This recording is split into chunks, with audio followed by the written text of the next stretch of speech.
Today's episode, J.D. Vance, the Evil Ambition Tour. Because nothing says self-made man like a guy who sold his soul and threw in the bootstraps for free shipping. J.D. Vance grew up in Middletown, Ohio, a town whose only difference between that and yogurt is that yogurt has an active living culture. I know. My parents bought a farm in the late 70s and moved us all out there. They were back within months. So he joins the Marines. He fights in Iraq. He gets a law degree at Ohio State and then Yale Law. Yeah, Yale. Nothing says down home like a degree that costs $200,000 and a roommate named Bradford. He writes Hillbilly Elegy, a memoir about poverty and bootstraps so stiff you could use them as construction material. The book takes off like the latest iPhone launch, hyped, shiny, and impossible to ignore. America eats it up. Finally, a white guy explaining poor white people to rich white people. Based on a nation. Yeah, mostly on the wallet. Yeah, the film Hillbilly Elegy was widely considered a critical and financial bomb. It received a rotten 25% score on Rotten Tomatoes, and Metacritic gave it a weighted average of 38 out of 100 for generally unfavorable reviews. While the movie was nominated for 2 Oscars, it was widely panned for its poor writing, one-dimensional characters, and for being a stereotypical and reductive portrayal of subject matter. The film bombs, but Vance doesn't. He gets a Senate run in an expensive new suit. Hillbilly Elegy was supposed to be about resilience. Instead, it was a pilot episode for an ambitious man who met a megaphone. Pro-Trump interview. Add TED Talk clip and write dialogue. Add clip from pro-Trump interview. 2016. J.D. calls Trump America's Hitler experiment. 1622. And then in 2022, he's looking at him like a golden retriever that only has eyes for his human dad. That's not a change of heart. It's a change of pay grade.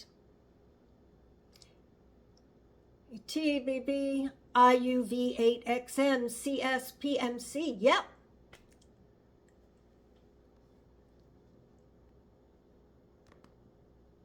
Yep. First he says, Trump's a danger to democracy. Yeah, first he says, Trump's a danger to democracy. Now he's like, democracy, please, it's overhyped. And he wins the Ohio State Senate seat and rides the MAGA train straight into Washington. And in 2025, boom, vice president.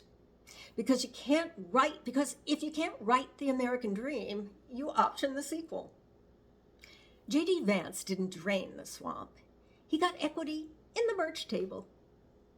Now he's VP, chair of the Republican money machine, and plotting for 2028. He's got tech billionaires in his corner, guys who think Elon Musk is too modest. He's the upgraded model, Trump 2.0. Younger, better looking, with a Yale diploma and a bigger vocabulary, which isn't hard.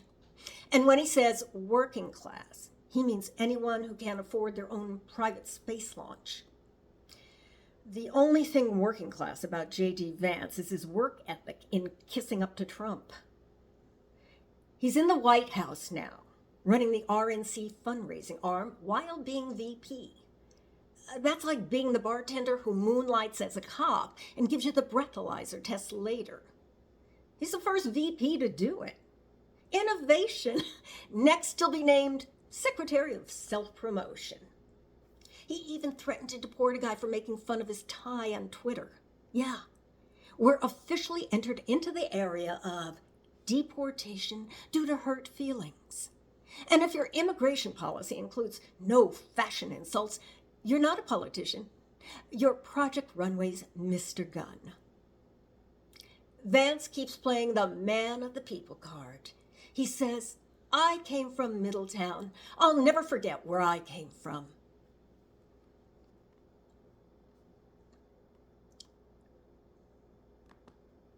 Yeah, but he pretty quickly forwarded his mail to that mansion on Massachusetts Avenue in D.C. JD says he wants to rewire institutions. That's political code for we found the fuse box and we're going to pull the main switch. Hey, ever tried unplugging democracy and plugging it back in? Congratulations!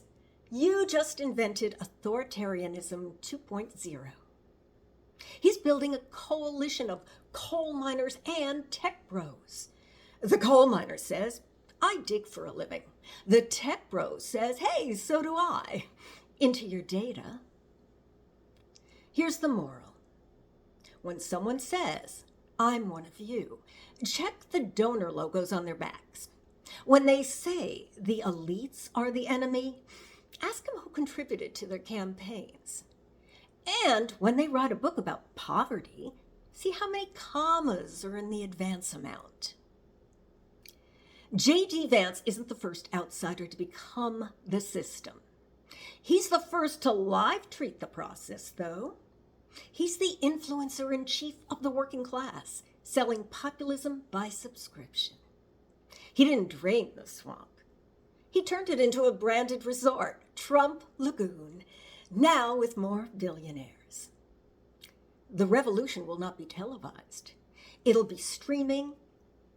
The revolution will not be televised. It'll be streaming. Executive produced by the Vice President.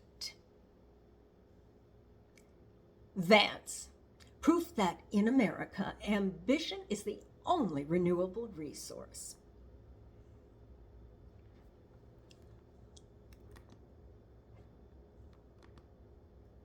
Stay snarky, stay loud, and remember, every time a politician says, for the people, somewhere a lobbyist gets their wing.